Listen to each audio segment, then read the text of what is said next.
تو اس کی دلیل ہمارے پاس ہونی چاہیے.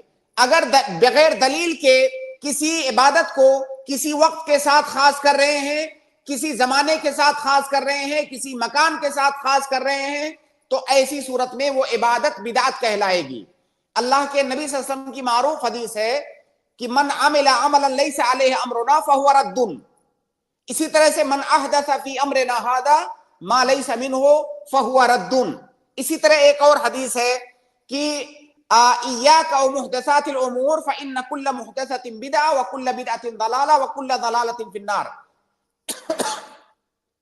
ان تینوں حدیثوں کا ایک ہی مطلب ہے کہ اگر کسی نے دین کے اندر, عبادت کے اندر اپنی طرف سے کوئی اضافہ کیا تو وہ بدعت ہے, اور ہر بدعت گمراہی ہے, اور ہر گمراہی جہنم میں لے جانے والی ہے. رجب کا جو مہینہ ہے, رجب کے مہینے سے متعلق, اس کی فضیلت سے متعلق, یا اس مہینے کے اندر مخصوص عبادتوں سے متعلق جتنی بھی حدیثیں وارد ہیں وہ تمام حدیثیں ضعیف ہیں. کوئی ایک بھی حدیث رجب کے مہینے میں کسی خاص عبادت سے متعلق ثابت نہیں ہے. لہٰذا رجب کے مہینے میں جو خاص قسم کی عبادتیں کی جاتی ہیں تخصیص کے ساتھ, یا خاص قسم کے روزے رکھے جاتے ہیں, یہ بدعت ہے, اس میں کوئی شبہ نہیں ہے, اس کی کوئی دلیل نہیں ہے. السلام علیکم ورحمۃ اللہ وبرکاتہ. وعلیکم السلام ورحمۃ اللہ وبرکاتہ. شیخ اور ایک چھوٹا سوال پوچھ سکتا ہوں شیخ ارشد؟ جی جی پوچھ لیجئے شارق میں. شیخ میرا سوال یہ تھا کہ ہمارے تبلیغی دیوبندی بھائی جو ہوتے ہیں حنفی, وہ لوگ کچھ اعتراضات جی ہم اہل حدیثوں پر کرتے ہیں کہ جیسے ہم خالی مطلب جو اختلاف معاملہ ہے وہ مطلب ان لوگ کو, جو بھی حنفی بھائی ہیں ان لوگ کے عام عوام میں چھیڑتے, اور بے نمازیوں کو دعوت نہیں دیتے, اور خالی بس قرآن کی درس لے لیتے, حدیث کے ایک درس لے لیتے, باقی دعوت ہی نہیں دیتے, اور سنت کے مخالف بھی اعمال کرتے اہل حدیث. وہ ایسے اعتراض کر کے چھوڑ دیتے, اور مطلب اپنے عام عوام میں وہ تھوڑا برین واش کرتے. تو شیخ ایسے لوگوں کی رہنمائی کیسے کرے؟ جزاکم اللہ خیرن. بارک اللہ فیکم. جی شیخ. دیکھیے, یہ اعتراض بے بنیاد ہے, اس کی کوئی سچائی نہیں ہے. کوئی بھی عقل مند آدمی جو اہل حدیثوں کے دعوت کے طریقے کو جانتا ہے, سنتا ہے, اسے معلوم ہے کہ یہ اعتراض بالکل بے بنیاد ہے. دیکھیے, ہماری شریعت کے اندر دو باتوں کا حکم دیا گیا ہے. ایک تو ہمیں لوگوں کو بھلائی کا حکم دینا ہے, اور ساتھ ہی ساتھ میں ہمیں برائی سے روکنا بھی ہے. یہ دونوں کام ہمیں ایک ساتھ کرنا ہے. اگر کوئی آدمی صرف بھلائی کا حکم دیتا ہے, جیسا کہ ہمارے تبلیغی بھائی کرتے ہیں کہ صرف بھلائی کا حکم دو, لوگوں کو مسجد کی طرف بلاؤ, باقی اگر کوئی برائی کر رہے ہیں تو اس پر نکیر مت کرو, یہ طریقہ غلط ہے. ہمیں بھلائی کا حکم دینا ہے اور ساتھ ساتھ میں برائی سے روکنا بھی ہے, اور یہی قرآن کا طریقہ ہے, یہی اللہ کے نبی صلی اللہ علیہ وسلم کی سنت کا طریقہ ہے, اور دونوں لازم ملزوم ہیں. بھائی بھلائی کا حکم کیسے ہو سکتا ہے جب تک آپ برائی سے نہ روکیں؟ نہ روکیں. ایک قاعدہ ہے علماء کے ہاں کہ التخلیہ قبل التحلیہ. اس قاعدے کا معنی یہ ہے کہ اگر کوئی برائی پائی جا رہی ہے, اس برائی کو ختم کرو, اس برائی کو ختم کرنے کے بعد پھر اچھی عادتوں کو اس کے اندر ڈالو. اور یہ قاعدہ ہمارے کلمہ توحید کے اندر بھی موجود ہے. اللہ تعالیٰ نے کیا کہا؟ لا الہ الا اللہ, کوئی معبود نہیں ہے. تو یہاں پر پہلے تخلیہ کا مطلب ختم کرنا, پاک کرنا, پاک صاف کرنا. تو پہلے تمام معبودان باطلہ کا رد کیا گیا, تمام معبودان باطلہ کی نفی کی گئی. پہلے نفی کرنے کے بعد کہا گیا کہ اللہ ہی صرف معبود ہے. تو ہمیں دونوں کام ایک ساتھ کرنا ہے, ہمیں بھلائی کا بھی حکم دینا ہے, برائی سے بھی روکنا ہے. بھائی قرآن کے اندر پہلی سورت سورہ فاتحہ آپ دیکھیے, سورہ فاتحہ کے اندر اللہ تعالیٰ نے یہود و نصارہ پر رد کیا ہے, یہود و نصارہ پر رد کیا ہے. کیا ہم رد کرنا چھوڑ دیں؟ کیا ہم رد کرنا چھوڑ دیں؟ یہ تو قرآن کا منہج ہے. آپ کو شاید ہی قرآن میں کوئی ایسا صفحہ ملے گا جہاں پر برائیوں پر رد نہ کیا گیا ہو, نکیر نہ کی گئی ہو. بھائی وہ کون سا دین ہے جس میں صرف بھلائی کا حکم دیا جائے اور برائیوں سے روکا نہ جائے؟ وہ کون سا دین ہے بتائیے؟ اور برائیوں پر رد کون نہیں کرتا ہے؟ یہاں تک کہ دنیاوی قانون میں بھی آپ دیکھ لو, دنیاوی دین کو تھوڑی دیر کے لیے دین کو چھوڑ کر آپ دنیاوی قوانین دیکھیے. دنیاوی قوانین میں صرف یہ نہیں بتایا جاتا ہے کہ ایسا ایسا کرو, جہاں یہ بتایا جاتا ہے ایسا کرو